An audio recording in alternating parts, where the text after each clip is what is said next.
that it'll be recorded. And then I would also like to go ahead and welcome everybody, particularly our 4 speakers today. So we have an action-packed presentation about developing Chagas disease screening programs in U.S. communities. Real quick, I want to tell you about our speakers. So our first speaker is Julia Kohler, a pediatric infectious diseases clinician at Boston Children's Hospital and an associate professor of pediatrics at Harvard Medical School. Her research focuses on the molecular genetics of Candida albicans, though today she'll be outlining her involvement in the Strong Heart screening program. Our second speaker was going to be Jen Mann. Unfortunately, she had an urgent meeting come up. So in her stead, we have her mentee, Javier Huerta, an MPH epidemiology student from the combined Oregon Health and Science University, Portland State University School of Public Health. He's going to be discussing their data. Our third speaker is Dan Bork, an assistant professor at the Boston University School of Medicine and the program director of the Boston Medical Center ID Fellowship Program. He's a clinician and an educator whose clinical work focuses on infections in migrants and travelers. And then last but not least, our final speaker is Elise Wheelock, an infectious diseases physician and NIH T32 postdoctoral research fellow with clinical and research interests in migrant health, Chagas disease, and global health. So with that, let me hand it over to our director, Karen Byrne, to get everybody started. And I'm not going to share your screen. I'm not going to take any more time. I'm just going to hand it over to Julia. So Julia, why don't you go ahead and share your screen, and then we'll get started. Thank you. I would like to start by thanking all of you, Ava, Karen, and everybody else who was involved in this event and this invitation. Thank you so much for having us. Our time is limited, so I won't linger. Just to say, I'm going to be speaking about this screening program that we're developing in Boston, Massachusetts. It's called Strong Hearts, Corazones Fuertes, Corazones Fortes, and it has 4 components. Firstly, to educate medical providers and high-risk communities. Secondly, to facilitate diagnosis and treatment of Chagas disease. Thirdly, to provide community-based support to patients and also to their communities. And then number 4, to collect data on this work so we can learn and improve the work. My talk is going to be quite people-oriented because it was distinct people, distinct individuals who have made this possible. This is what I'm going to be talking about. I won't linger on this slide. You'll see it again later. And I just want to start by saying that although Jen is not here today, she started this whole thing by giving a talk about her postdoctoral public health work, where she estimates the prevalence of Chagas disease in the United States. And she gave that talk as an intern at the BI Deaconess Medical Center, and she said that there are an estimated 300,000 people with Chagas disease in the United States and an estimated 3,300 in Massachusetts. When I heard that, I was stunned because as an infectious disease clinician, I knew that nobody, in rough terms, of course not zero nobody, but no systematic effort is being made to diagnose patients with Chagas disease, and that we're not detecting it. Those 3,300 people in Massachusetts, we do not know who they are, and we're not treating them. And that's how this started. So Jen is not here, but her work is really the foundation for this project. And the other person I want to very much acknowledge is Elizabeth Barnett, because when Jen and I were bringing this issue to various medical institutions and facilities and saying we have to do something about this, it was Elizabeth who said, yes, we should, and who eventually facilitated further steps that I'm going to tell you about. So I am truly grateful to Elizabeth, who's professor of pediatrics at Boston University Medical School and who is the director of the Pediatric Infectious Disease Division at Boston Medical Center. So one of the medical facilities that Jen and I took this project to is the East Boston Neighborhood Health Center. And without these two individuals who picked up on the talk that we gave, nothing further would have happened at East Boston.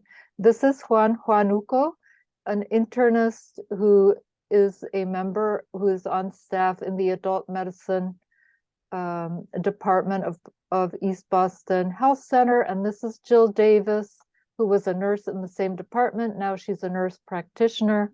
And the two of them were the pioneers to start this project in East Boston. Further, Juan is still the cornerstone of the project in East Boston, and 6.5 years later, without him, I can say it still wouldn't be happening. Jaime is a huge support also in East Boston, and Doris is a community member in East Boston and a member of the Patient Safety Committee and also of the board of the health center, who, when Juan and I presented a plan to start diagnosing patients in East Boston, was very strongly in support. And I'm going to presume that without her strong support, this also would not have moved forward. Other people without whom this would not be happening are the patient navigators and project coordinators. The project started with Katie Collins, who had 2 years of experience as a care navigator in East Boston and is fluent in Spanish. Katie independently set up the care navigation project for Strong Hearts. I couldn't mentor her as much as I wanted to in the beginning, and she is a stellar individual and now is an MPH MSW from the Sterling program, from a Sterling program in Michigan. Jim was our second care navigator. Fabulous initiative, good interpersonal skills, and Ashley is our brilliant current project coordinator and care navigator. And without Ashley, a lot of what I'm telling you now would not even be here. So I want to thank these people from the bottom of my heart, because their energy, their positive spirit has made this happen. So education component of the program. Jen and I at first, and then I alone, went to the clinical departments, 4 clinical departments at the East Boston Health Center, and told them about Chagas disease and how it can be addressed. And the clinicians decided that they were interested. The second component of education is community outreach in East Boston. A lot of that was in person before the pandemic in various venues, all of were very welcoming. ESL classes, occupational training sessions, a soup kitchen, health fairs, grassroots action groups, and the churches were actually the big one. We put up flyers and posters in the stores and restaurants of East Boston. Interestingly, random people in East Boston, like the librarian, eventually knew about Chagas disease. So we had a good feeling that this campaign seems to be having an effect. When the pandemic began, we started switching to COVID information because the goal of the project is to protect neglected people's health, and their health was at much higher risk from COVID at that time. So where is East Boston? This map shows the immigrant residents of Boston. This is the Boston that you know, with the historical center. East Boston is across the harbor, and as you can see, there are very many Latin American, Mexican as well as non-Mexican residents of East Boston and across the river of Chelsea, which is a neighboring community from whom many patients of the health center come over to get care. So that's the population of East Boston. East Boston consists of a lot of triple deckers. It's close to the airport, so the air is polluted, and a lot of children live in East Boston. It is a vibrant community that is like 60% Latino. The majority of East Boston residents are from El Salvador, and then there are people from other Central and South American countries. It has about 40,000 residents. And as I said, the churches are a major center of the community. This is the Brazilian church, Madonna Reina do Universo. Thankfully, we don't have a lot of Brazilian patients. This is Santissimo Redentor. There's about 400 to 500 patients, congregants, parishioners at each Mass. And the priests gave me permission to talk about Chagas disease at the end of Mass, which was like the most effective outreach ever. This is Father Tom who gave me that permission. This is Father Americo blessing the pets. And it is a fabulous opportunity I could talk more about why Father Tom is so supportive. It is a fabulous opportunity to spread the word about Chagas disease. This is the East Boston Community Soup Kitchen and its founder, Sandra Najjar, who welcomed us and welcomed the care navigators to volunteer there so they learn about the community. It's a wonderful place with the ethic that we also embrace. And this is La Colaborativa, a major grassroots organization across the river in Chelsea, here giving out food at the height of the pandemic. And they still give out food to 5,000 people a week because the community still has not recovered from the pandemic. So that's East Boston, and that's where this project is centered. And so what the outreach consists of is saying, for example, at the end of Mass, this is the situation: you might have Chagas disease. You can get tested at the East Boston Health Center. They do not ask your immigration status, and they will refer you for treatment. They will also test you for diabetes and high blood pressure that you may have, and that's very important that you get treated for that. So I'm happy to report that seemed to work because, for example, one gentleman apparently called the health center and asked for an appointment to get tested for Chagas disease, and he said that his priest had told him to do it. So I felt like that was good feedback. So this workflow was this slide was put together by Juan, and we kind of came up with this idea that this would be the way to set up diagnosis in East Boston.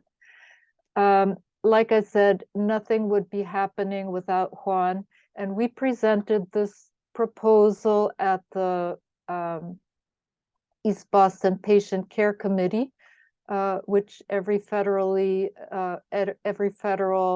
health center has.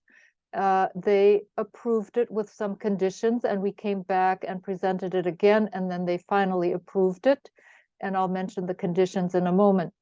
So the proposal is the primary care clinician who decides on a voluntary basis to order a screening test. If that test comes back positive, someone, a volunteer, and currently that's Juan, or it's Jaime, or it's Ashley, orders the CDC testing. The lab agreed ahead of time that they would split the sera, and that one half of the aliquot would remain in the lab and be sent for testing if the screening test results positive, and be discarded if the screening test results negative. And the screening is done at Quest, that has a contract with the health center. So a Strong Hearts volunteer orders confirmatory testing. If that is positive, Strong Hearts volunteers refer the patients to Boston Medical Center. And I'm going to say here that one condition to approve this plan by the Patient Care Committee was that we identify clinicians at BMC who actually take these patients, because their experience has been that referrals just end in a void. And so that's where Elizabeth Barnett helped us identify two clinicians who are Natasha Hochberg and David Hamer, who agreed to see these patients if they were referred from East Boston. And now Daniel has graciously joined them, and fellows and residents will tell you more. So if the referral has been done, a lot of care navigation happens, and then the clinical evaluation is performed at Boston Medical Center, and treatment then is decided upon. There is a fabulous pharmacist who has ensured that patients actually have the medication available, and Daniel will tell you about that. And we are collecting de-identified data for analysis that Javier will tell you. Javier, please. Yeah, thank you, Julia. Let me just say, you've got 4 minutes. Yep. So I'll just go through this real quick. So we saw about 16,000 patients at EBNC, or East Boston Neighborhood Health Center, which were ultimately included about 14,000 regarding just because they had variables such as missing information regarding confirmatory testing or self-reported nationality info. And so on this table, we see that Chagas screening or confirmed Chagas screening by age and sex between 2017 2023. And so on the first column, we see the age intervals, and then in the second column, we see the overall prevalence. And we see an increase in prevalence as the individuals are older. And then in men and women, the trend is similar to age and also similar between each other. And so the overall prevalence that we observed was 0.7, pretty much across the board. So next slide. And so in this slide, we see regions. And so we collected information of self-reported nationality of each patient that came in. So we created 3 different categories, which included North America, South America, and Central America. And so as you can see from the numbers of screens, we screened a lot more Central Americans who also had 91 confirmed test. And so that prevalence right there was a 1.1%. And so in North America, we saw only one, which, and also South America, we only saw 0.07. And so 119 individuals included information of nationality across like Europe and Africa. And so we aggregated those into the other category. And then this last slide, we wanted to look at the number of screens that were being ordered throughout the duration of the program. And so at the beginning, we see a slightly increase. And so we divide this all quarterly. And so as the program started becoming more aware, more screens started ordering. And so in 2020, we see a dip due to COVID. And so then that came back up to like average. So we anticipate the average number of screens being ordered anywhere between 700 to 800 as we continue the program. So I will skip over this because it's about the care navigation, and I'm just going to say that about 50% of the patients are fully treated. And I'm just going to say that without the care navigation, this also would not happen. Unfortunately, that's just the way our medical system is set up, that low-income people who have to work and who don't speak English have an extremely difficult time getting specialty medical care. And just to summarize, the goal of the project is to lay temporary bridges over the chasms into which patients fall, hoping and intending that the institutions will then build solid bridges to keep the patients on the care continuum so they can be treated and can be healthy. Just to generalize what I have learned in the, over 6 years of this. Firstly, it is central to connect with the people who care, for whom this is about the patients and not about self-advancement. And as the chief of adult medicine at East Boston summarized, she said, it's exciting to think we're making a difference. Secondly, just got to keep trying. Whatever works, keep doing it. Whatever isn't working, just leave it. Thirdly, the project staff need support.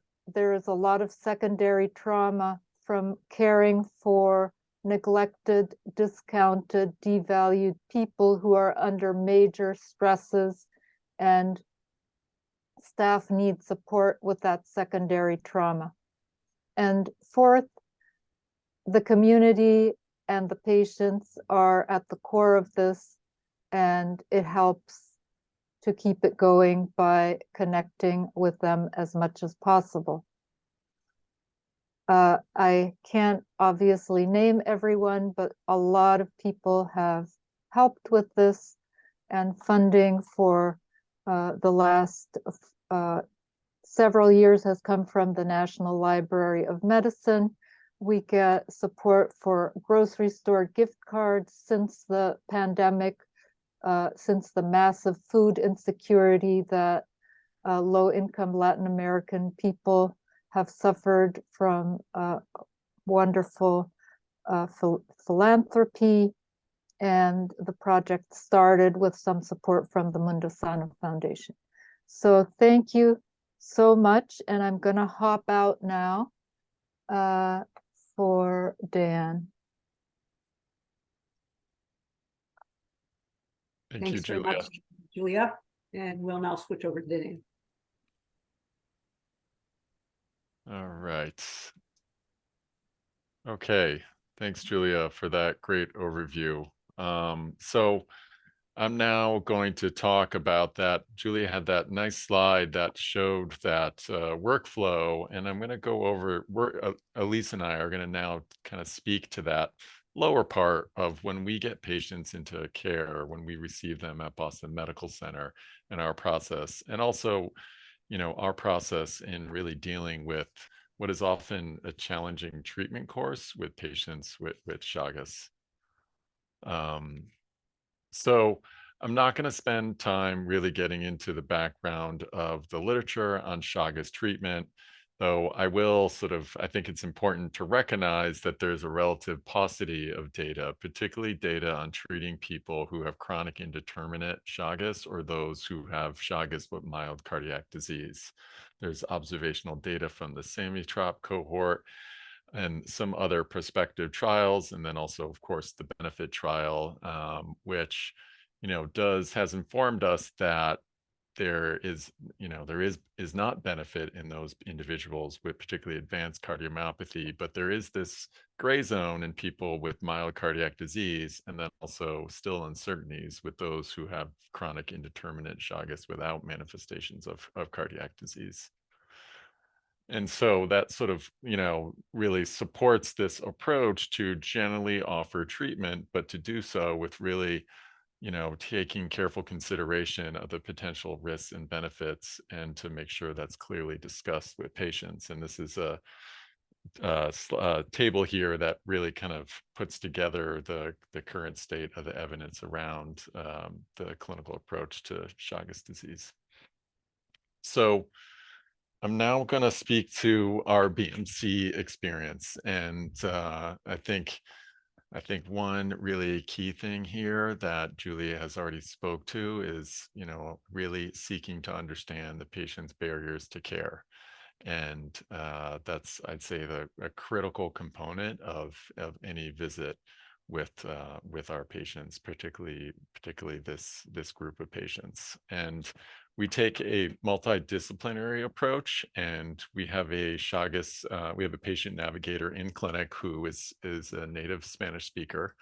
And for each visit that a patient comes to our clinic, of a patient living with Chagas disease, the patient navigator meets with them and helps with care coordination, making appointments, and also answering any questions. We also have, our team includes an ID pharmacist and then the ID physician, and then we also have close connections with cardiology and a specific cardiologist that we work closely with at Boston Medical Center.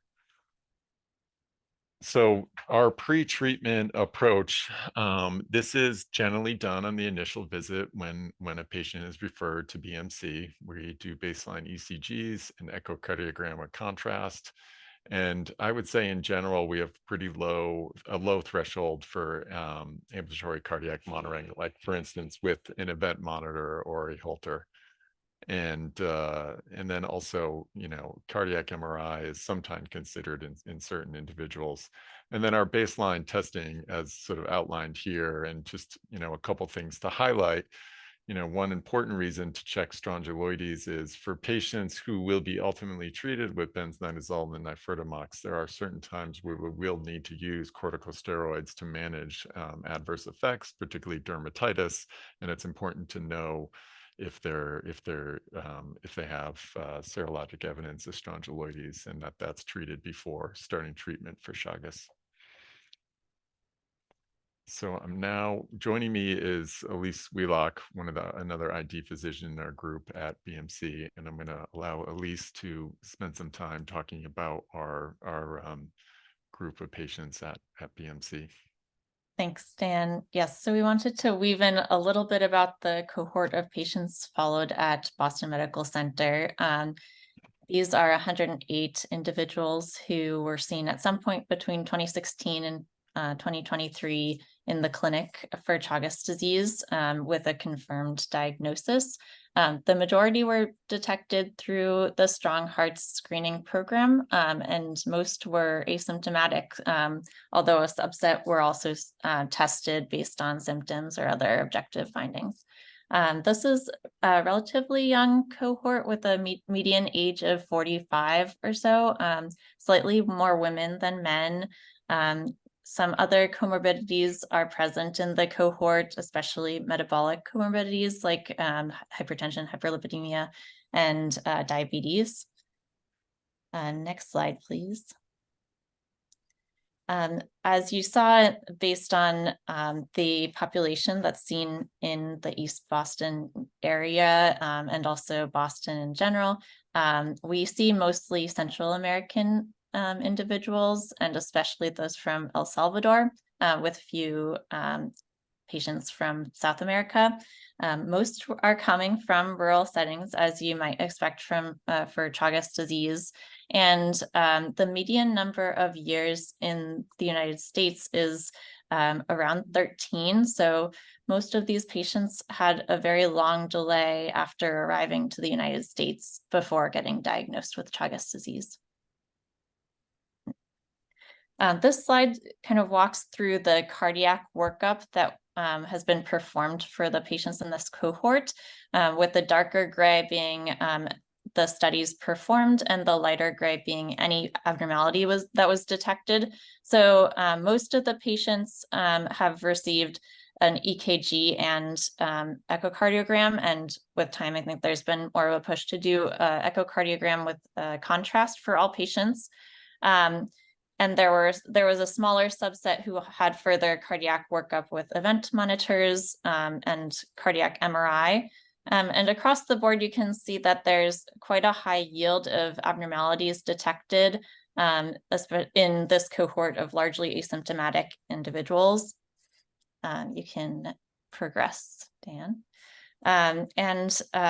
We categorized the cardiac involvement into the AHA classifications of Chagas cardiomyopathy, where A in the red is the indeterminate form, B1 is evidence of structural cardiopathy without reduced ventricular function, and then B through D are more extensive cardiac changes.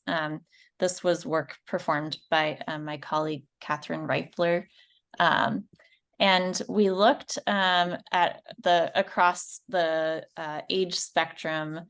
These are the age quartiles at those cardiac classifications.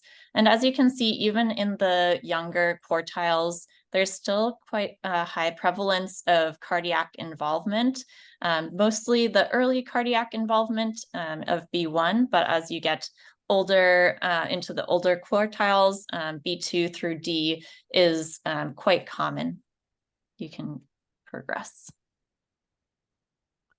Okay. So I'll hand it back over to Dan now. So I'm gonna now just talk more about our experience in managing treatment with benznidazole and nifurtimox. So benznidazole is generally considered the first line option for treating Chagas disease, as I think many of you know, and really due to the fact that it's generally better studied and then also generally better tolerated. And so, you know, adverse effects though are still common.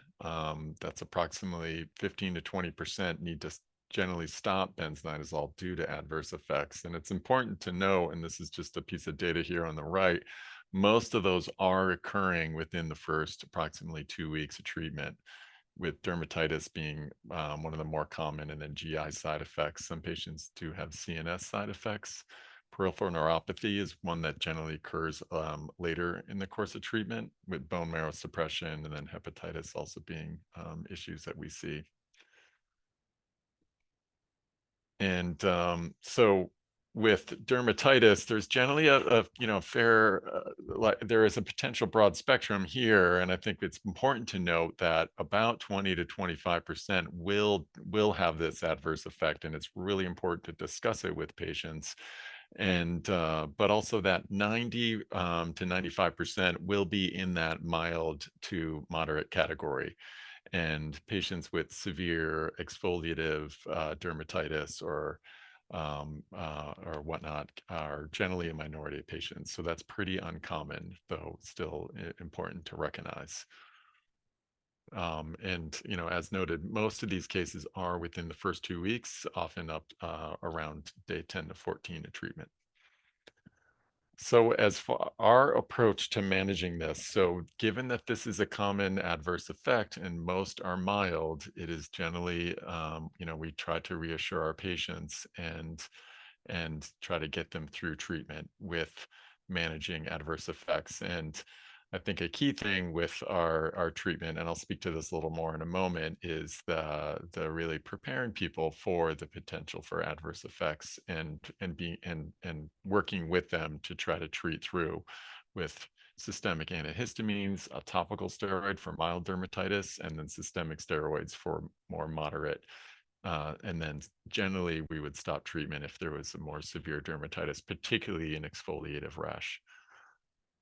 And then nifurtimox, just to speak briefly about nifurtimox, adverse effects are more common. About 50% will, this is from published literature, what we've seen on nifurtimox, and about 50% will be able to complete a course, though a significant amount of people will not. And the adverse effects are relatively, there's a lot of overlap between nifurtimox and benznidazole, with rash and CNS side effects being fairly common. We see a fair amount of insomnia, mild mood changes like irritability, dizziness, headache, and then GI side effects again are common. And also neuropathy also being possible, and also with nifurtimox tends to occur a little bit later. So our approach to treating patients. So after that initial visit, they will come back and we will review their workup and discuss their candidacy for treatment. And really, I think it's important that we always recognize the uncertainties associated with what we know about treatment, and that people are well informed about that. And then we have a long discussion about the extent, about the potential adverse effects. And I generally prepare people for this, recognizing that, it's reasonable to expect that there'll be some side effects, but we're going to support you and we're going to work with you to get you through these 60 days of treatment. So that is really the focus of this sort of second visit or so when we see them in clinic. And then also this is the time where we bring in the ID pharmacist. And an ID pharmacist, I think it's really helpful that what we'll generally do is, after I see the patient or one of my colleagues, the ID pharmacist will have a follow-up. This is generally a telemedicine visit. I think we try to offer telemedicine visits as much as possible, just to really decrease the burden of coming from wherever they live into the city and the costs associated with that. So the ID pharmacist again will go over the potential adverse effects, when patients should be communicating with us, and when we might consider stopping the medication. So a very in-depth, detailed discussion on these adverse effects is generally what's happening by both of us. And I think that sort of redundancy is generally helpful and important. And it really kind of sets the stage for the treatment course. So during treatment, close monitoring is really key. We'll do laboratory testing at baseline, CBC, CMP. Pregnancy testing is important for all women. And then during treatment, we're generally checking CMP and CBCs about every 2 to 3 weeks. And so once we start treatment, our ID pharmacist will talk with patients at least once a week for the first 2 to 3 weeks. And then sometimes the communication is even more frequent, every few days, perhaps, depending on how things are going. And then generally, we'll have the patient come back into clinic for an in-person visit 2 to 4 weeks after starting treatment.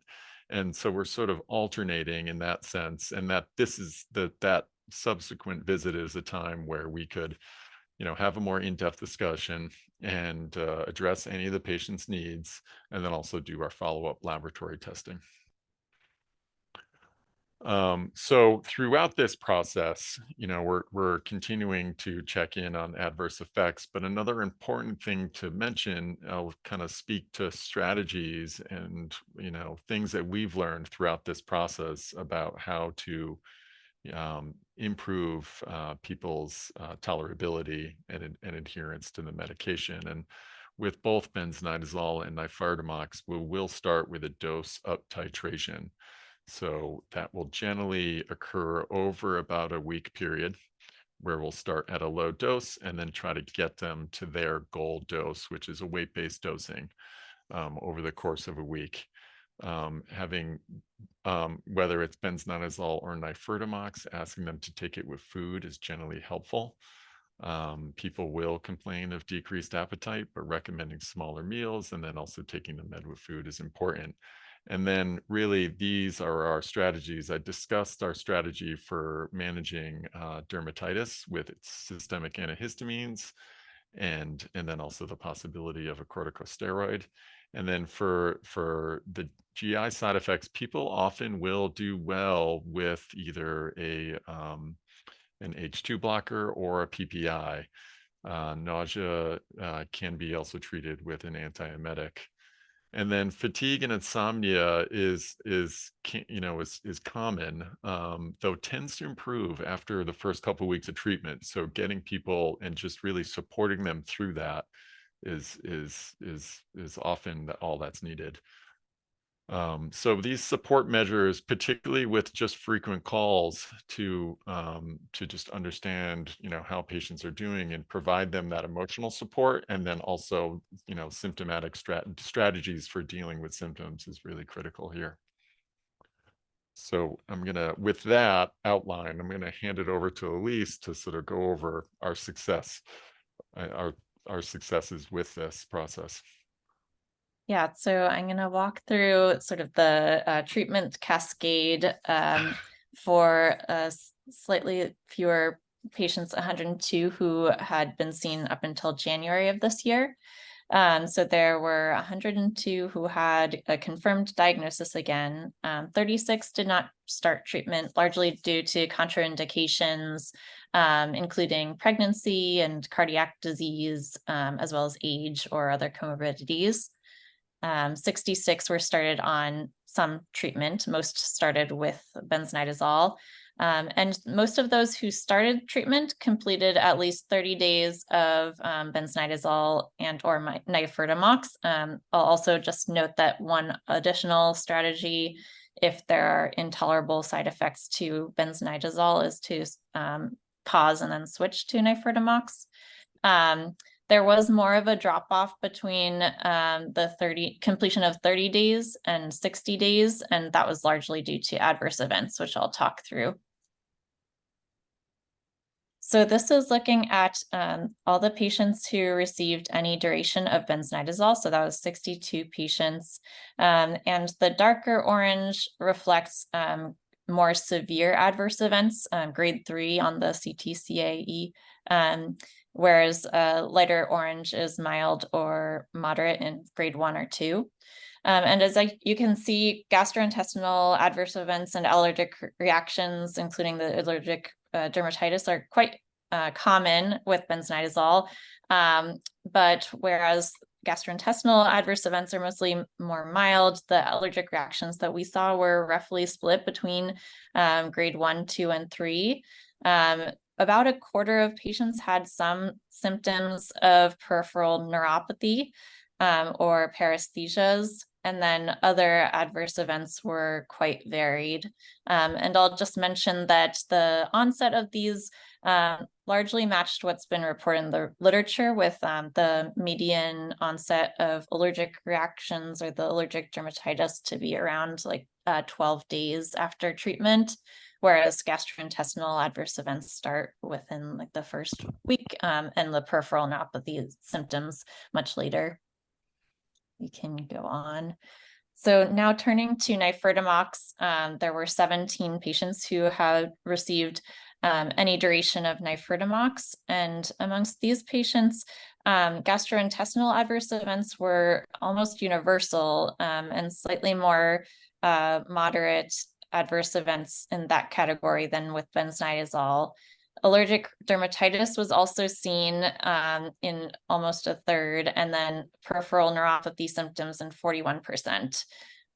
You can proceed. And I just wanted to highlight a few other sort of real life details from this chart review analysis. There were 5 patients who had emergency department visits that were related to Chagas disease medication adverse events, largely the allergic dermatitis reactions. There were 3 patients who had angioedema. The peripheral neuropathy duration was quite variable. Some patients had a very brief set of symptoms, but for one patient, these symptoms lasted for over a year. There was one possible drug reaction with eosinophilia and systemic symptoms, or DRESS. And in addition, there were some patients for whom they were temporarily unable to work or care for children due to adverse events. And in this marginalized population, without many of whom might not have a safety net for these unexpected disruptions in daily life, that can be very difficult. So I think my hope is for someday having better treatments for Chagas disease. But in the meantime, I think that, as Dan has said, implementing all strategies that we can to support patients through this difficult process of treatment, and also considering some of the shorter treatment durations that are in active study. Okay, thanks, Elise. So I'm going to now, just to finish in the last few minutes, I'm going to go through a couple cases that are real cases from our clinic, and that go through some of the issues that we've dealt with. The first one is this. This is a 39-year-old male who's living with Chagas, who immigrated from El Salvador 8 years prior and had a normal EKG and an echocardiogram. He was also strong G and HIV negative, and was diagnosed with H. pylori and was successfully treated. And then subsequently was started on benznidazole, initially at 100 milligrams twice daily for 3 days, and then increased to the gold dose of 150 twice daily. And then he noted itching of his scalp, neck, and lower extremities with a faint rash. Initially, this was managed with 1% hydrocortisone, which didn't help. Did not have any other swellings at that time, no oral swelling, no oral lesions, and a CBC and a CMP at that time were unremarkable. So he was then started on fluocinolone, 0.01% cream. And then we did start methylprednisolone dose pack in this patient. The dose packs, I think, are generally helpful because it's very easy for patients to follow. And then also added diphenhydramine. And then benznidazole was continued. So this was felt to be a relatively mild dermatitis without any other systemic symptoms, normal labs, and so we moved forward. 3 days later, patient noted that the rash was 70% improved, and continued the methylprednisolone taper and the steroid cream and diphenhydramine, and then rash and itching resolved over the course of the next week. And this patient did have difficulty sleeping, which I'm not sure I mentioned previously. But then they were able to successfully complete a 60-day course of benznidazole. So this was this is a case that we've seen a fair amount of. I think this really kind of is not an uncommon scenario that we've seen in the clinic. So in another patient, this was a 34-year-old female with indeterminate Chagas who was diagnosed in her last pregnancy, and she completed breastfeeding and then presented to discuss treatment. She had immigrated from Guatemala and had 4 children, and all the children were negative for Chagas, and she had an unremarkable workup as well. So was subsequently started on benznidazole. However, within 4 to 5 days, she developed a rash on her trunk and extremities. And she initially continued with antihistamines and then developed systemic symptoms with malaise, nausea, myalgia, and a low-grade fever. And I had seen her in clinic at that time, and she had a diffuse macular papular rash on her trunk and extremities, and then also did have low-grade fever. And then labs at that time showed an significant transaminitis with an ALT of 475, an elevated alk phos, a mildly elevated bilirubin, and then also a mild eosinophilia. So benznidazole was stopped at that time. And then sort of what next? Generally with these patients, we'll give them a little bit time to kind of let things completely resolve and then follow up and discuss potential next steps. And in this case, we saw this patient in clinic 3 months later. She was doing well. Repeat labs had been normal. And so we decided to move forward with nifurtimox, and she was able to get to the goal dose within a week. And in this case, she tolerated nifurtimox very well and completed all 60 days of treatment. And I think this was a great example where there was unfortunate, a pretty severe adverse effect to benznidazole, but in this case, the patient was able to move forward with nifurtimox and successfully complete treatment. And one thing that I highlighted to her at the time was that a severe adverse effect doesn't necessarily predict adverse effect to nifurtimox, and thankfully that wasn't the case here. So just a few take-home points. Obviously we need more studies to determine if treatment improves outcomes in adults with chronic indeterminate Chagas, and then also those with mild cardiac disease. And adverse effects with treatment are pretty common. And then we really feel that this multidisciplinary approach with close monitoring does improve our completion rates and does help support our patients. So lastly, I wanted to just recognize a collaborative project with the CDC and other colleagues here at Boston University called INSECT, Implementing Novel Strategies for Education and Chagas Testing. And I would say this is really inspired by the Strong Hearts program. And this is really geared towards improving knowledge and awareness in healthcare providers, and also facilitating other screening programs locally, regionally, and nationally. So I'll end there, and I have many acknowledgements as well from Boston University. And I really also want to, again, acknowledge the outstanding work of the Strong Hearts program and then colleagues at the CDC. So I guess we'll now move to questions, and I think we're all very interested in any questions that you might have. Thank you. So I can't see anybody, so if you have a question, just go ahead and shout it out. Maybe you can stop your screen share and we'll be able to see a little bit better. Okay, thanks. Great. So anybody who's got a question, why don't you just unmute and ask, because we only have 5 minutes. Hi, I have a quick question. My name is Nassim. I'm down in Durham, North Carolina, and we're looking into starting a screening program like in the perinatal period. Looks like you had like foundational funding. How did you fund your program when you started? Because it seems like the cost of testing, screening, monitoring, and then the support services like the pharmacist are just critically important to the success of helping patients get through this. And so how did you approach like your startup funds? Julia, you're on mute. Sorry. That's a great question. And I'm going to say Massachusetts and California are the only states, to my knowledge, where undocumented people can enroll in here it's called limited Medicaid program. But of course, that's huge. So that's issue number one. Diagnosis and treatment of most patients are actually paid for by our Mass Health Limited. Care navigation is critical.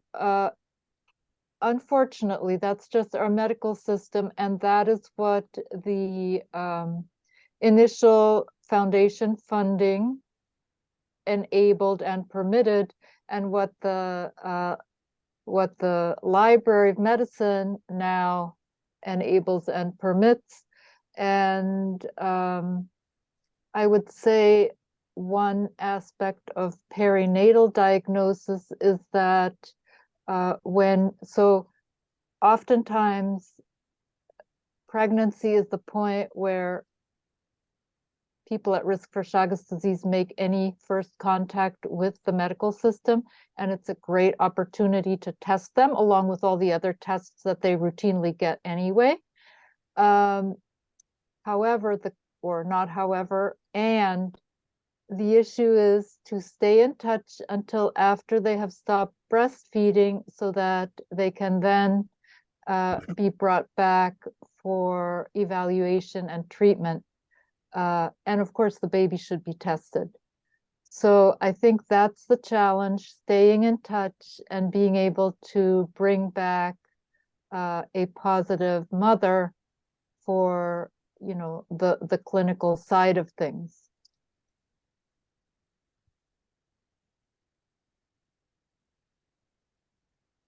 I could talk about this a lot, but I don't want to right now because there may be other questions. Yeah. Other questions from people? Hi. Oh, sorry. Oh, no, it's okay. You can go first. Are you sure? Oh, yeah, of course. Thank you. Hi, I'm Laura. I'm ID physician trained at UCSF, now in Chicago. I work at a federal qualified health center in the south side of Chicago. Big Latino population here. I think it's like our clinic has a lot of services, now ID. And I think it's like kind of the perfect place to start a screening program, treatment program. So more than a question, is like more asking for help and see how I can get support. My CMO is like in full support of like developing a program here. So I just came back from maternity leave, so I'm getting like started to kind of like get this done. So yeah, asking for support would be great. I don't know, maybe shadowing in clinic in Boston. I don't know if that would be an idea, or like maybe sharing protocols for clinic. So any help I can get would be great. So thank you, everyone. Super helpful. Definitely. I think that Ava can put us in touch, and one thought would be that you shadow Juan at East Boston, because Juan is really the genius of how to do it in the health center. And then from the ID perspective, you know, I'd be happy to talk more too. And then we also I mentioned our insect program. We have developed materials that can be useful in helping facilitate a screening program. I put an email in the chat, and I would put, you could reach out via that email, or you know, my email, which I'll also put in the chat. And we at USCN are happy to put people in touch with each other too. Because there have been screening programs, the one in Boston you just heard about. Rachel Marcus is involved in work like this in DC. Ava Clark has been working in Texas, Shiba Mimandi obviously in Los Angeles. And of course, each time it needs to be tailored to the particular way that healthcare is covered in your place, you know, in your locality. So Eva says, we'll send out this information to the listserv. So everybody who's on the listserv, we'll put that together. A lot of it is published at this point, and some of it's, you know, we'll put everybody in touch. But also, if there's anybody on this call who's not on the listserv, who wants to be on the listserv, my email is on the website. You can just email me and I'll add you to the listserv. Can I speak a little bit? Sure, yeah, please. Very quick. Yeah, well, I'm a postdoc here at the University of Texas at El Paso. I work with Dr. Igor Almeida and Rosa Maldonado. And I mean, here, I think it's the most Latino community we can have because it's right in the border. We can see Mexico from the university. And we're seeing like, this is unpublished data, but we're seeing concerning numbers of pregnant women infected. And we're always talking about reaching out or to clinicians, and it's hard to start this. It's hard to start, and where do we start? Because we do have, and because of the influx of migrants, they spend like days traveling on food, they sleep out in the woods. So it's concerning. How do we address this? How do we start something like this, you know? Because I think it's not even like wanted, it's needed. It's needed because we're seeing concerning numbers every day here. And that's what I'm gonna say. Like, it would be great to have help to like maybe like start something here on that sense, you know? Yeah, I So- think I would just sort of highlight some of the things that Julia touched on before, and you know, with the community outreach that was done in East Boston, I think sounds like, you know, would likely be really beneficial in that community, you know, as well No, as, absolutely. you know, as well as you know, providers throughout that area, and we'd be happy to talk more as well. Yeah, of course. Thank you. Just to mention, the place to go, in my opinion, are the churches. Yeah, I think that was what Sheba did as well in Los Angeles. Mhm. And I believe that Rachel, if she's still on, she might not be on anymore. The group in DC also went to the churches Mhm. to sort of publicize. And also I think Sheba even did the screening at the churches. Mhm. You Okay, know, there's community organizations, community self-organizations. I think if you bring it to them, they will help you, because people who are at risk and hear about it are actually very interested in doing something about it. so we're now past our time, so I think we'll wrap up. But thank you, everybody, for all of the presenters and the discussion afterwards. In response to the discussion, we'll put together, to our knowledge, the group of people who are either currently or have been screening to help provide advice, and we'll send that out on the listserv. Jeff, you wanted to add something? Oh no, I was just clapping. Oh, sorry, I thought you had your hand up. Thanks. And Sue, I didn't get what you said about New York, but if you can send me that information with a contact, I'll include those on the listserv email. Anyway, I think having this kind of a community now, we're sort of building up to a bigger community of providers who are interested in doing this kind of screening, who can help each other. And I think that will be extremely useful. Anybody else? Any last words, Eva, Jeff? Thank you all. The only last words before I stop recording are, remember that our listserv is a tool for us to communicate with each other. So feel free. We haven't really been using it that way, but we certainly encourage everybody to send out to the listserv independently of us to help connect. Yeah, so Laura and Priscilla, if you wanted to send out an email asking specific questions, people can then answer. Mhm. Great. Thanks, everybody. Thank you.